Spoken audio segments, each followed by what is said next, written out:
이제 월요일 방송분 함께 하시겠습니다.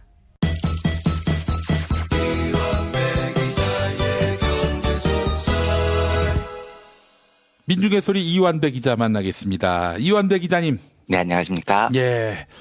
지난주 금요일 방송 너무 좋았다는 분들 많이 계셨습니다. 네, 감사합니다. 예. 네. 참 이렇게 민족의 큰 스승이 돼주신 우리 이완배 기자님. 네? 예. 이건 제가 처음으로 김용민 PD님께 편집을 요구합니다. 네. 그러시면 안 됩니다. 예. 네. 전 너무 큰 감동을 받았다는 많은 분들의 이야기를 대변했을 뿐입니다. 고맙습니다. 네. 자, 오늘은 또 어떤 지혜의 말씀을 들려주실 건지 기대가 됩니다. 예, 오늘은 월요경제학 시간이죠. 지난주에 우리가 만물은 서로 돕는다. 상호 부조론을 주장했던 퓨트르 크로포트킨에 대해서 살펴봤습니다. 크로포트킨은 러시아를 대표하는 사상가였고 아주 굉장히 인간미가 넘쳤던 휴머니스트라고 말씀을 드렸죠. 예. 그리고 오늘은 그 연장선에서 무정부주의의 대부, 창시자라고 불리는 프랑스의 사상가 피에르 조제프 프루동이라는 사람을 살펴보려고 합니다. 예. 이 크로포트킨도 그렇고 프루동도 그렇지만 사실 이 사람들이 살았던 시대에는 경제학이라는 게 엄밀하게 학문적으로 독립했던 시기가 아니었습니다. 그래서 이 시대를 살았던 사람들은 다 경제학자이기도 하고요. 예. 정치학자이기도 하고요. 철학자이기도 합니다. 학문이 막 혼재가 돼 있었어요. 지난주에 소개해드렸던 크로포트킨은 심지어 지리학자로 분류가 되기도 했었죠. 예. 오늘 소개해드릴 프루동의 사상도 여러 분야를 다 걸쳐있는 굉장히 방대한 사상을 가지고 있습니다. 그리고 제가 이 프루동의 방대한 사상을 다 이해를 못하고 있기 때문에 크로포트킨을 소개해드렸을 때와 마찬가지로 그 거대한 사상에서 경제학에 관한 부분, 특히 오늘은 소유에 관한 부분을 딱 떼서 좀 집중적으로 살펴보려고 합니다. 예. 프루동이라는 사상가는 사실 한국에 처음 소개될 때 굉장히 허접한 하찮은 학자로 초창기에 소개가 됐습니다. 왜냐하면 지난주에 제가 잠깐 말씀드렸던 대로 80년대 한국의 운동 진영에는 소련을 중심으로 한 국가사회주의가 막대한 영향을 미쳤습니다. 그러니까 소련이 망하기 전까지 군부자본주의의 대안으로 사회주의를 생각했던 사람들이 많았던 거죠. 근데 지금 돌이켜보면 이 당시에 한국의 사상적인 풍토가 너무 좁았던 겁니다. 그러니까 지금은 명저로 꼽히는 유럽의 굉장히 여러 중요한 사상가들이 한국에서는 되게 하찮은 책 취급을 받았어요. 쉽게 말씀드리면 마르크스, 레닌 이 두 사람만 진리처럼 여겨졌던 겁니다. 이런 비정상적인 진보 진영의 풍토에서 프루동은 한국에 소개가 됩니다. 프루동이 1809년생이고요. 마르크스가 1818년생입니다. 그러니까 프루동이 마르크스를 보다 한 9살 위에요. 형이에요. 그리고 실제로 프루동의 사상은 초창기에 마르크스에게 굉장히 큰 영향을 줍니다. 그러니까 마르크스도 프루동의 사상을 굉장히 많이 처음에는 차용을 하죠. 예. 그런데 시간이 지나면서 두 사람 생각이 조금 벌어지기 시작합니다. 마르크스가 이제 프루동이 과학적이지 못하다, 저 형은 이런 생각을 갖게 된 거예요. 두 사람의 사이가 언제 극단적으로 벌어지냐면 프루동이 빈곤의 철학이라는 책을 썼는데요. 예. 가난함을 대하는 철학에 대한 글을 쓴 거죠. 근데 마르크스가 이 책을 보니까 이 형이 너무 한심했던 거예요. 이 프루동이 낭만주의 기질이 너무 강하고 너무 냉철하지 못하고 이런 게 마르크스가 보긴 싫었던 거죠. 그래서 마르크스가 프루동의 책 빈곤의 철학을 비판하는데 그 비판하는 책 제목이 철학의 빈곤이었습니다. 예. 그러니까 빈곤의 철학이라는 책 제목을 패러디해서 거꾸로 쓴 거죠. 철학의 빈곤이라고요. 야, 프루동은 너무 철학이 빈곤하다. 그러니까 그따위 헛소리를 하는 거다. 뭐 이렇게 지금 비판을 한 겁니다. 예. 그래서 프루동이 유명해진 게 마르크스가 씹었기 때문에 유명해졌습니다. 한국에서는요. 그래서 프루동은 초창기에는 한국에서는 잘 알지도 못하고 빈곤의 철학 이런 책을 썼다가 마르크스한테 씹히네 맞지 뭐 이런 이미지만 남아 있었던 거죠. 예. 그런데 우리나라에서는 프루동이 좀 그런 이미지인데 19세기 당시만 해도요. 프루동은 유럽에서는 정말로 사상계의 슈퍼스타였습니다. 프루동이 유럽 사상계에서 초신성으로 떠오르게 된 계기가 이제 오늘 제가 주로 소개를 해드릴 소유란 무엇인가라는 책인데요. 이 책에서 프루동은 재산이란 무엇인가, 소유한다는 건 무엇인가 이런 질문을 던집니다. 그리고 이 질문의 답을 뭐라고 하냐면 이 답 한마디가 프루동을 유럽 사상계 슈퍼스타 자리에 오르게 하는데요. 답이 이겁니다. 소유란 도둑질이다. 이렇게 답을 합니다. 그러니까 지금 들어도 굉장히 충격적인 대답이죠. 미리 제가 좀 말씀을 드리면 저는 푸르동의 사상에 대해서 많은 부분에 동의하지 않습니다. 제가 푸르동을 소개해 드리니까 뭔가 이 사람의 사상을 추종하는 것처럼 들리실 수도 있을 것 같은데 그렇지 않습니다. 퍼센티지로 따지면 한 70% 정도는 동의가 잘 안 돼요. 다만 이제 제가 오늘 푸르동을 소개해 드리는 이유가 두 가지가 있는데요. 그 두 가지 부분만큼은 굉장히 인상적이었고 우리가 곱씹어볼 대목이 있다고 생각을 합니다. 이제 그 이야기는 차차 드리겠습니다. 유럽을 뒤흔들었던 푸르동을 슈퍼스타로 만들어줬던 소유란 무엇인가라는 책은 이렇게 시작이 됩니다. 한번 읽어보겠습니다. 내가 노예제란 무엇인가라는 질문을 받는다면, 그래서 내가 한마디로 대답을 해야 한다면 나는 그것을 살인이라고 답을 하겠다. 그렇다면 사람들은 내 뜻을 바로 이해할 것이다. 인간으로부터 사고, 의지, 개성을 박탈해가는 권력은 사람의 생과 살을 좌우하는 힘이다. 그래서 인간을 노예화시키는 것은 당연히 인간을 죽이는 것이다. 따라서 노예제란 살인이다. 라는 주장을 입증하는 데에는 긴 설명이 필요하지 않다. 그렇다면 여기 또 다른 질문. 소유란 무엇인가에 대해서도 마찬가지로 답할 수 있다. 소유란 무엇인가라는 질문은 노예제란 무엇인가라는 질문의 변형이기 때문이다. 그렇다면 왜 우리는 그것은 도적질이다 라고 답변해서는 안 되는 것인가? 이렇게 이제 이 책이 시작이 됩니다. 예를 들어서 누군가가 노예예요. 근데 노예는 스스로 생각할 권리도 없죠. 의지를 가질 권리도 없습니다. 개성은 당연히 없고요. 그리고 이 노예의 삶과 죽음을 결정하는 힘은 오로지 주인에게 있습니다. 그래서 결국 노예는 주인의 의지에 따라 죽죠. 그러니까 우리가 살인을 직접 목을 베라, 심장을 찔러라 이렇게 죽이는 것만 생각해서 그런데요. 노예가 일하다가 죽거나 굶어 죽어도요. 결국 그렇게 죽는 건 주인의 의지 때문이라는 거예요. 예. 그러니까 이게 결국은 주인으로부터 죽임을 당하는 살인하고 뭐가 다르냐는 거죠. 당장 오늘 칼로 심장을 찔러 죽이는 것만이 살인이 아니고요. 칼로 찔러 죽이든 굶겨 죽이든 늙어서 죽게 만들든 그 권한을 본인이 아니라 노예주가 갖고 있는 한, 주인의 의지대로 노예가 죽어야 하는 한 그건 살인이라는 겁니다. 예. 이게 듣고 보면 상당히 이해가 되는 겁니다. 그래서 푸르동은 이 개념을 그대로 원용을 해서 소유에 대한 생각을 정리해 나갑니다. 자, 누군가가 땅을 가지고 있어요. 예. 땅을 소유했습니다.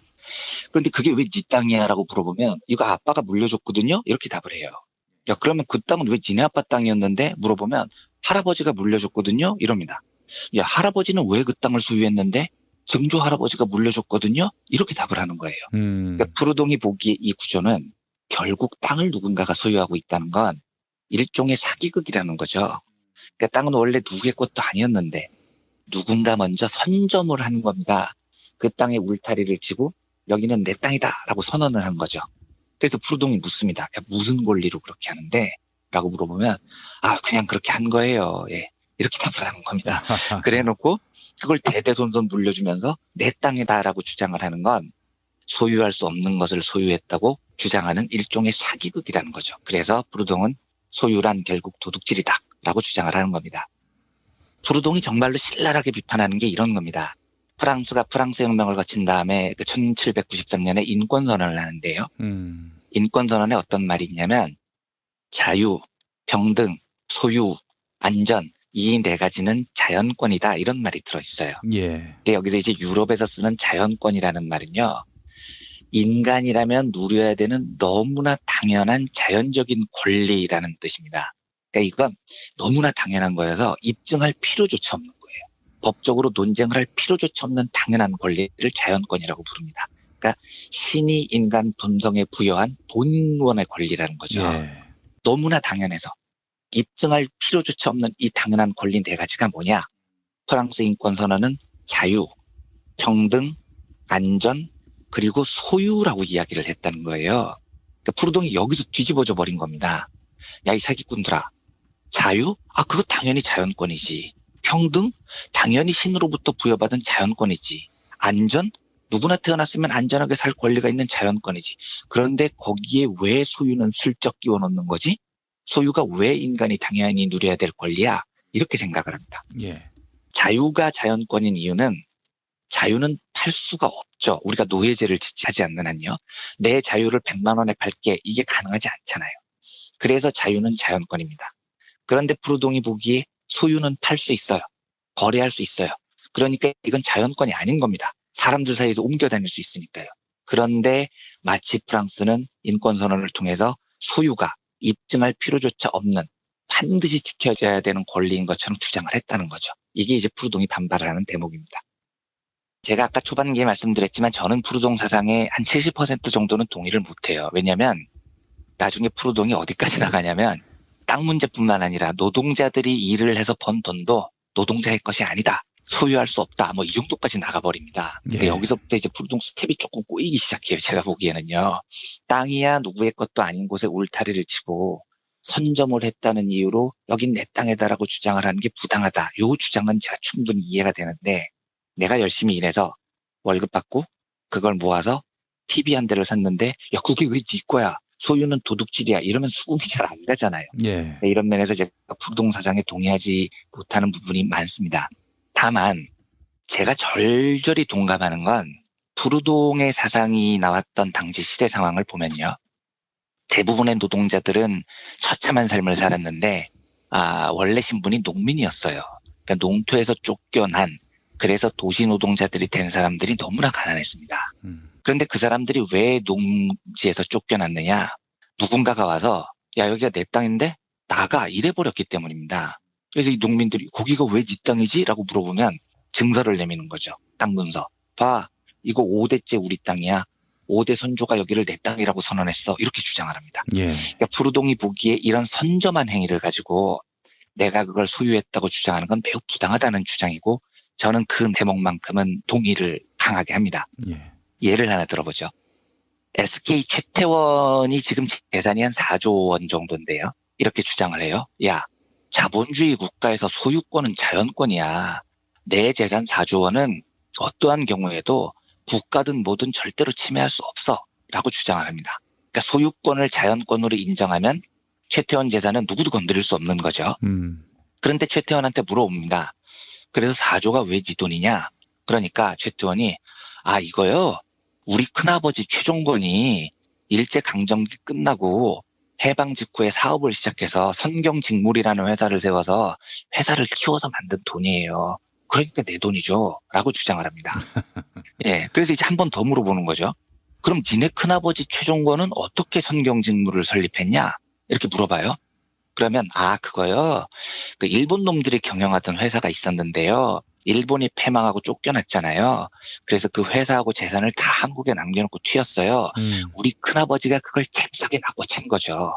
그러니까 우리 큰아버지 재산이 맞죠. 라고 주장을 합니다. 동의가 되시나요? 이게 무슨 이야기를 드리고 싶냐면 우리나라의 경우 많은 재벌들과 기득권층을 지탱해주는 재산의 두 축이요. 일제가 남기고 간 적산이라는 것하고요. 부동산이라는 것 두 가지를 토대로 형성이 됐다는 겁니다.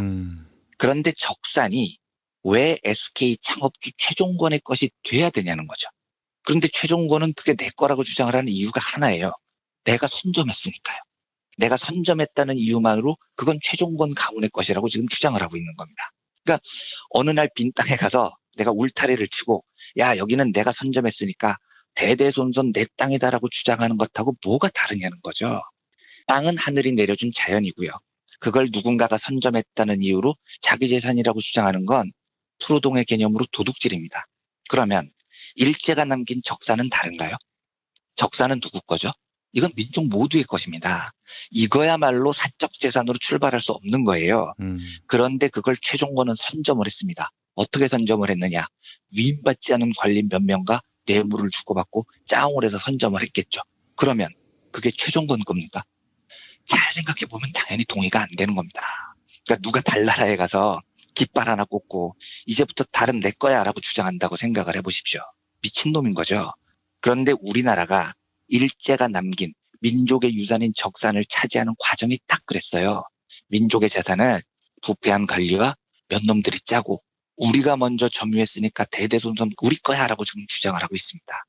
그러면 그걸 도둑질이라고 보지 않을 수 있겠습니까? 그러니까 지금 한국의 부자들을 이루는 두 축, 적산을 불화받아서 사업을 한 자들, 주로 친일파들이겠죠. 그리고 부동산 부자들. 이 두 부류는 푸르동의 개념을 차용을 해보면 정확하게 소유는 도둑질이라는 주장에 맞는 부류들입니다. 그래서 제가 푸르동의 개념을 한국에 차용하기에 굉장히 적절하다고 생각을 하는 겁니다. 네. 한 가지만 더 말씀을 드리겠습니다. 제가 30% 정도밖에 동의하지 않으면서도 푸르동을 소개해드린 그 진짜 이유가 이겁니다. 아까 푸르동이 소유란 무엇인가라는 책에서 이렇게 적었다고 말씀드렸죠. 노예제란 무엇인가라는 질문을 받는다면, 그래서 내가 한마디로 그것은 살인이다라고 답을 한다면 내 뜻은 즉시 이해될 것이다 라고요. 그러니까 노예제는 살인이라는 겁니다. 이건 저는 동의가 됩니다. 노예제란 인간의 생사 여탈권을 다른 사람이 주고 결정하는 거예요. 그러면 칼로 직접 찔러 죽이는 것만이 살인이 아니고 너를 굶어 죽게 하거나 뭐 힘들어 죽게 하거나 이런 것도 살인이라는 겁니다. 아, 신이 부여한 자연권, 생존의 권리를 침해해서 나를 죽게 만들었으니까요. 흔히들 자살을 사회적 타살이라고 말하는데, 그렇죠. 그 이야기도 제가 드리겠습니다. 이제 생각을 조금 한번 확대를 해보겠습니다. 예, 지금 한국 사회는 어떠냐는 거죠. 예를 들어서요. 내가 지금 회사에서 잘리면 굶어 죽습니다. 이런 사람들 많습니다, 실제로요. 그런데 사장이 나를 잘랐어요. 이걸 뭐라고 불러야 됩니까? 이걸 살인이라고 부를 수는 없을까요? 칼로 직접 찔러 죽이지 않았을 뿐이지 그 해고의 행위는 그 사람을 죽게 만드는 겁니다. 그렇다면 푸르동의 개념으로 살인과 다름이 없는 겁니다. 나는 지금 집에서 쫓겨나면 월세를 못 내면 얼어 죽을 지경에 있습니다. 그런데요, 월세를 못 냈다는 이유로 나가라고 합니다. 이 엄동설하네요. 이건 뭐라고 불러야 되죠? 저는 이걸 기꺼이 살인이라고 부르겠습니다. 실제로 2014년 2월에 많은 분들이 기억하시겠지만 송파구 석천동에서 세 모녀가 목숨을 끊은 사건이 있었죠. 자살을 한 일이 있었습니다. 송파 세 모녀 사건이라고 우리가 부르죠. 제가 만약에 이걸 살인이라고 부르면 부당합니까?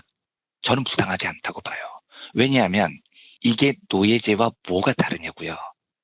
이 세 모녀의 생사 여탈권을 세 모녀가 갖고 있었습니까? 세 모녀는 신이 내려준 자연권, 생존할 권리를 갖고 있지 않았다고요. 이 세 모녀가 생존할 자연권은 누가 갖고 있었냐면, 가난하면 살 집을 내주지 않고 돈이 없으면 먹을 걸 내주지 않는 지금의 한국 사회 시스템이 이 세 모녀의 생사 여탈권을 갖고 있었습니다. 그러면 2014년 한국의 자본주의는 살인이라고 부를 수 있었던 노예제와 많이 달랐습니까? 하나만 더 예를 들어보겠습니다. 제가 청년이에요. 그래서 어느 날 국방의 의무를 다하기 위해서 군대를 갔습니다. 그런데 갑자기 어느 날 명령이 때려졌어요. 아랍에미레이트로 파병을 가라고 합니다. 그래서 영문도 모르고 총을 들고 아랍에미레이트로 파병을 갔어요. 그래서 아랍에서 벌어진 내전에 참가했다가 총을 맞고 죽었습니다. 그러면 이 청년은 왜 죽은 거죠? 저는 푸르동의 개념을 차용을 하면요, 이 청년의 죽음에 대해서 단호하게 이야기할 수 있습니다. 이 청년은요, 살해당한 겁니다. 이 청년은 자기의 생사 여탈권을 선택할 수 없었으니까요. 예, 이유도 몰랐습니다. 거길 왜 가야 되는지도 몰랐어요. 누구한테 총질을 해야 되는지도 몰랐죠. 아랍에미레이트가 중동 어디에 붙어 있는지도 정확히 몰랐습니다. 그런데 누군가가 명령을 해서 가서 총 쏘라고 하니까 총을 쐈고 그래서 죽은 겁니다. 그러면 이 청년의 생사 여탈권은 누가 갖고 있었던 겁니까? 국가가 갖고 있었던 겁니다. 국가가 이 청년을 더 살려줄 수도 있었고요. 지금 죽일 수도 있었어요. 그러면 이게 노예제와 뭐가 다르냐는 겁니다. 그리고 푸르동은 이 노예제를 살인이라고 말을 했는데 거기에 따르면 이 청년은 국가에 의해서 살해를 당한 겁니다. 예, 제가 이 이야기를 드리고 싶어서 푸르동을 말씀드리는 겁니다. 만약에요, 원전 건설을 대가로 한국 군대를 파병하겠다라는 약속이 있었다면요, 저는 그걸 정부가 국민을 살해하는 것에 동의했다고 생각합니다. 생사여탈권을 정부가 행사했습니다. 자연권의 국민의 생존권을 정부가 결정했습니다.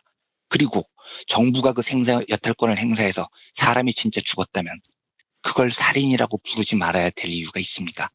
만약에 이명박 정부가 그 일을 했다면 이명박 정부는 살인을 모의한 겁니다. 이게 악축 성장을 거치면서 우리 사회의 큰 문제라고 생각을 합니다만 우리는 너무 사람을 죽이는 걸 쉽게 생각합니다. 이게 사람이 죽는 게 아니고요. 잘 이해해 주십시오. 사람이 죽는 게 아니고요. 사람을 죽이는 겁니다. 배를 한 척 만드는데 수십 명이 죽어요. 그런데 그게 죽은 겁니까? 그건 누군가가 죽인 거예요. 나경원이 그런 이면 협상은 칭찬해줘야 한다 뭐 이런 헛소리를 하던데 거기에 가서 죽는 게 나경원 너라면 그렇게 이야기하겠습니까? 근데 이 자들은요, 사람을 죽는 게 아니고 사람을 죽이는 일에 너무나 태연해요. 원전수주 이면협정이 뭔지에 대해서는 뭐 제가 아는 바가 많지 않고 제 분야가 아니어서 더 다루지 않겠습니다만 오늘 제가 푸르동을 통해서 말씀드리고 싶은 건 지금 우리 사회에서는요. 내가 살아갈 수 있는 권리가 남에게 온전히 주어져 있다면, 내 생사여탈권이 MB의 결정에 달려 있다면 그건 노예제 같은 거고요. 그건 결국 살인이라는 이야기를 드리고 싶었습니다. 예. 이번 일이 부디 우리가 사람이 죽는 것 아니고요. 사람을 죽이고 있다는 것에 대해서 정말 좀 뜨거운 자각을 했으면 하는 바람입니다. 그리고 이명박이 했던 일이 만약에 낱낱이 밝혀진다면 그게 어떤 실제로 뭐 살인죄를 적용받지는 않겠지만요. 국민의 생명을 정부가 쉽게 결정해서 죽일 수 있다는 그 참혹한 결정을 이제는 더 이상 하지 말아야죠. 그걸 살인이라고 우리가 명확하게 생각을 해야 되는 겁니다. 그 이야기를 드리고 싶어서 오늘은 푸르동의 사상을 월요경제학으로 소개를 해드렸습니다. 아, 시원합니다. 이명박, 우리 젊은이들을 사지로 내몰려 했다. 온전을 팔았기 때문에 우리가 그들에게 사람을 보내서 목숨으로서 말하자면 서비스를 하는 거 아닙니까? 그러니까요. 얼마나 처참합니까 그게. 원전 플러스 우리 청년들의 목숨, 1+1입니다. 너무 슬픕니다. 진짜 그 이야기를 들으니까. 이런 씨발 새끼를 정말 진짜. 슬픈 일이죠 정말로요. 네. 알겠습니다. 자, 이완배 기자님 오늘 말씀 잘 들었습니다. 네, 감사합니다.